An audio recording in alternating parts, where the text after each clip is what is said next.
Esselamu Aleyküm ve Rahmetullahi ve Berekatuhu. Hoş gördük edildi adamlar. Bugünkü temamız Maşallah ve de Barakallahu fik ya da Allahümme barik. Şu sözün manisi ve onun hükmü ve nire de aydılya ve nire de aydılınık şolar bağmatta olur. Birinci bilen Maşallah diyliye ya da idini koşmam bolya. Maşallah la kuvvete illa billah. Koştamam şu doğru forması. Yo maşallah şu forma bilen çek bilen tanıdam olan bolya.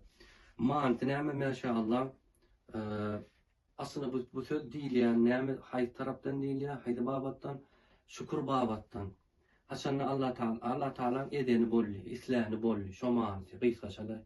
Ýöne näile edeni bolli, näile islahını bolli. Hemme adam Allah Teala islahı we edebli edeni islahı we edeni bolýar.